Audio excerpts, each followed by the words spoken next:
Okay, so one question I'm asked very, very often is, at which age can a child decide that they don't want to see a parent?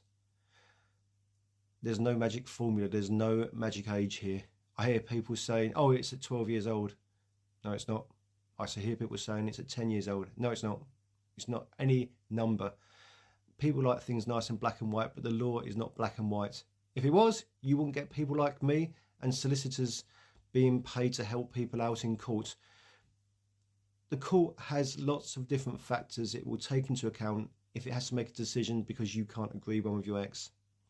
Now, those factors are detailed in the welfare checklist. It's in section 1 of the Children Act, and it is a nice handy list of things that the court will look at if it has to make that decision. One of them is what your child wants.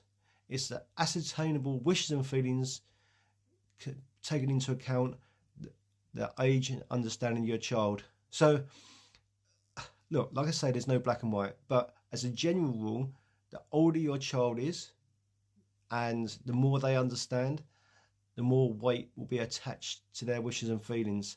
That doesn't mean to say that at the age of 15 that what they want automatically counts and the court can't do anything, in theory. Children are subject to the Children Act until they're 16 in most cases. If they have special needs and the court will decide if this is the case, it will be 18. Now, in practical terms, a court is unlikely to say to a child at the age of 15, you've got to go and do this, you've got to live with this parent, or you've got to see that parent. Unlikely, but the child is still subject to the Children Act. Have I seen children at 15 years old, 15 and a half years old, be dragged back to a parent they don't want to see? Yes. Does it happen very often? No. I've also seen kids of 11 or 12 being told by the court, you can decide if you want to see mum and dad. Again, that's very, very rare. Maybe I'd start looking at around 13 years old. But look, there is no black and white. I'm going to get people on here saying, well, my 9-year-old said they didn't want to see their dad and that's what the courts agreed with. I'm sure it happens sometimes, but rarely. Similarly, like I say, I've known 15-year-olds to be 15 and a half year olds dragged back to see a parent or told that they can't live with a certain parent. So look, there's no magic formula here.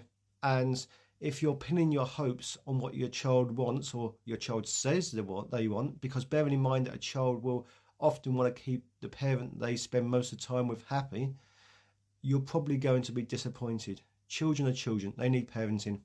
But I'm telling you, take it from me, there is no magic formula. And if someone says to you, yeah, it's 13 years old, it's definitely 13 years old, they're wrong. It's not true. It might be what happened with them, but I'm telling you, big picture, with the hundreds and thousands of cases I see, there is no set law and you won't find one in the Children's Act.